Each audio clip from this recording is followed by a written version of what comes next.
চৌধুরী বিশ্বাস যেহেতু অনেক কথা প্রকাশ্যে বলতেছেন, আমাকে তার কথা প্রকাশ্যে জবাব দিতে হচ্ছে আমাকে। তার ওনার বক্তব্যকে প্রত্যাহার করার জন্য আমি অনুরোধ করতেছি আজকে স্পষ্টভাবে, আমি দায়িত্ব নিয়ে বলতেছি কথাটা। উনি বলতেছেন বাংলাদেশে ছাত্র সমাজের বিপ্লব প্রমাণ করলো যে সশস্ত্র জেহাদের কথা বলে তাদের কথা ঠিক না। হ্যাঁ, উনি এরকম বুঝাতে চেয়েছেন যে জনগণের শক্তি নিয়ে বিপ্লব হতে পারে। যে জনগণের শক্তি নিয়ে আপনি, এটা কি বিপ্লব নাকি? এটা এই জনগণ কি ইসলাম কায়েম করছে? জনগণ কি হুদুদ কায়েম করছে? জনগণ কি কেসাস কায়েম করছে? জনগণ কি শরিয়া কায়েম করছে? জনগণ কি তৌহিদ কায়েম করছে? জনগণ বলছে বিপ্লব হয়ে গেছে, জনগণ আকাঙ্ক্ষা প্রতিফলিত হয়ে গেছে এখানে। এই জনগণই কিন্তু আপনার আবার 12টা বাজে দিতে পারে। আবার আপনি বলছেন জনগণ একবার আপনাকে ইয়ে করছে, আপনাকে বিজয়ী করছে। আপনাকে একটা নিশ্চয় ভালো অবস্থা আমরা এসেছি। এখানে উনি যেটা বলতে চাচ্ছেন যে এই গণতন্ত্রের বিকল্পে আমরা শুধু একটা ফর্মুলা বলতে চাচ্ছি, সেটা হলো জিহাদ। আমরা সেটা বলিনি। আমরা গণতন্ত্রের বিকল্পে আমরা সামগ্রিক রসুলের সিরাকে পেশ করতেছি, যে সিরাতের মধ্যে ব্যাপকভাবে দাওয়া আছে এবং সিরাতের একটা অংশ জিহাদও আছে। এখানে ইন্ডিভিজুয়ালি স্পেসিফিক ভাবে এখানে শুধু এখানে জিহাদের কথা গণতন্ত্রের বিকল্প আনা হয় নাই। আমরা কি বলতেছি যে এখন সমস্ত ইসলামী রাজনীতিগুলো এই তাদেরকে বিলুপ্তি ঘটিয়ে, তারা নিজেদের বিলুপ্তি ঘটিয়ে সবাই অস্ত্র ধারণ করে, এটা আমরা বলি নাই। আর দাওয়া বলতেছি, দাওয়াকে প্রমোট করার কথা বলতেছি। আপনাদের রাজনীতির মধ্যে জিহাদ তো নাই। হ্যাঁ, সেটা আমি বলতেছি না যে সেটা আপনারা করেন বা আমরা করি, সেটার বিভিন্ন শর্ত সহায়ক বা বিভিন্ন পারপার্শ্বিকতা আছে। হ্যাঁ, ইসলামী পার্সপেক্টিভ থেকেও থাকে এবং ইসলাম পার্সপেক্টিভ থেকে বলবো আমি, আছে সেখানে। কিন্তু আমরা যেটা বলতেছি, যেখানে দাওয়া নাই কেন, এই প্রচলিত রাজনীতিকে কি দাওয়া বলা যাবে পুরোপুরি?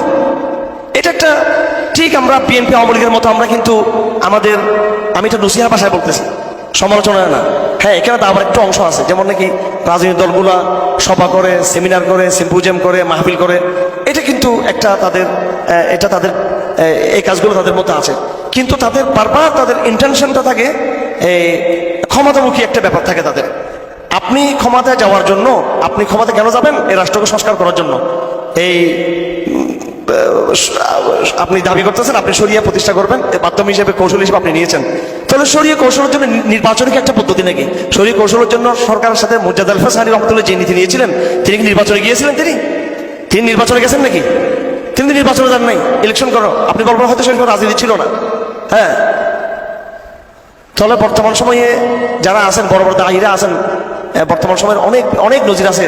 মুর্জাদ আল ফাসানি, সৈয়দ বদিউজ্জামান নুরসি রহমতুল্লাহ আলাই, তুরস্কে, এনারা প্রচলিত গণতান্ত্রিক রাজনীতি না করেও দাওয়ার মাধ্যমে তারা কিন্তু অনেক বড় সাফল্য তারা পেয়েছেন। আর রাজনীতি করতে চান, আমরা যেটা বলতেছি রাজনীতিকে সম্পূর্ণ এইভাবে বিলুপ্ত করার জন্য বলতেছি না। আমরা বলতেছি এটার মধ্যে একটা দাওয়ার আবহ তৈরি করেন, দাওয়ার স্পিড তৈরি করেন, দাওয়ার চেতনা তৈরি করেন। তো যাই হোক, এই দিন কায়েমের প্রশ্নে বর্তমান যে বিতর্ক চলতেছে, এই বিতর্কটা অনাকাঙ্ক্ষিত। হ্যাঁ, এখানে আমাদের কিছু ভাইদেরও ভুল আছে। তারা বর্তমান সময়ে দাওয়া পদ্ধতি কি, ইসলামী সমাজ ব্যবস্থা, ইসলামী রাষ্ট্র ব্যবস্থা প্রতিষ্ঠান পদ্ধতি কি, তারা সেখানে সাথে সাথে তারা জিহাদের কথা বলতে চায়, কেতালের কথা বলতে চায়। এই জায়গাটাতে কিন্তু একটু ভুল হচ্ছে আপনাদের। আপনারা এখানে দাওয়া বিবেচিত জিহাদের কথা বললে সেটা কিন্তু সফল হবে না। জিহাদ ইজ পার্ট অফ দ্য দাওয়া। আপনাকে সামগ্রিক দাওয়া কি জিহাদ কি করতে হবে, সামনে নিয়ে আসতে হবে। আইনস্টাইনের একটা সূত্র আছে, সময় এবং কি স্থান, সময় এবং কি স্থান, এটাকে বলে থিওরি অফ রিলেটিভিটি। এই আপেক্ষিক মতবাদের মধ্যে সময় এবং জায়গা, তিনি বলতেছেন এক। সময় এবং স্পেস, টাইম এবং স্পেস, এগুলো একই জিনিস। আমি যেখানে বসে আছি, আমি যে জায়গায় বসে আছি, এই জায়গাটা তো চেয়ার না, এটা একটা শূন্য, একটা খালি জায়গা। হ্যাঁ, এবং টাইম, এই দুটো কিন্তু এক। তো এখানে টাইম এবং স্পেসের মধ্যে মাঝখানে হাইপেন দেওয়ার কোনো কি নেই, সিস্টেম নেই, বলো দুটাই এক, একদম এরকম। ঠিক দাওয়া এবং জিহাদ আইনস্টাইনের থিওরি অফ রিলেটিভিটির মতো টাইম এবং স্পেসের মধ্যে কোনো কি নেই, ফাঁক নাই। দাওয়ার জিহাদের মধ্যে কোনো ফাঁক নেই। এই জন্য আপনাকে যখন জিহাদ বলবেন দাওয়ার কথা চিন্তা করতে হবে, যখন দাওয়া বলবেন জিহাদের কথা চিন্তা করতে হবে। দাওয়া বিবর্জিত জিহাদ হতে পারে না, জিহাদ বিবর্জিত কি হতে পারে না, দাওয়া হতে পারে না। এই জন্য সামগ্রিক চিন্তা করতে হবে আপনাকে দিন প্রতিষ্ঠার ক্ষেত্রে। এবার কোন কোন জায়গায় দাওয়া দিবেন সেটা তার গ্লোবাল, তার ভৌগোলিক অবস্থা দেখে আপনাকে সিদ্ধান্ত নিতে হবে। ঠিক আছে, মায়ানমারের জন্য কি আপনি দাওয়া অ্যাপ্লাই করবেন? আপনি কি কাশ্মীরের জন্য দাওয়া প্রস্তাব করবেন? ফিলিস্তিনিকে আপনি দাওয়া প্রস্তাব করবেন? আপনি মুসলিম বিশ্ব ভূখণ্ড আমরা হারিয়ে ফেলছি, দাওয়া প্রস্তাব করবেন এখানে? একে নিঃসন্দেহে যে গ্লোবাল যে সংগ্রাম আমাদের শেখরা শুরু করেছেন, অবশ্যই সমাধান উম্মার সেটাই, গর্বের সাথে আপনাকে সেটা বলতে হবে আপনাকে। আর আপনি আপনার ঘরে বাড়িতে এখানে আবার যুদ্ধ করবেন নাকি এখানে আবার, হ্যাঁ এখানে আপনি করবেন দাওয়ার সংগ্রাম। এই শিরিক এবং তাগুত পন্থা এটা শুধু আমাদের রাষ্ট্র সমস্যা না, এটা সাংবিধানিক সমস্যা না, এটা সামাজিক ক্রাইসিস। এটা আপনার ঘর থেকে শুরু হয়েছে। আপনার আব্বা, আপনার আম্মা, আপনার বোন তাগুত পন্থা লালন করে, আপনার ভাই তাগুত পন্থা লালন করে, আপনার ঘরে তাগুত পন্থা লালন করে। এটা আমাদের গোড়া থেকে শুরু করতে হবে কাজ, দাওয়ার কাজটা।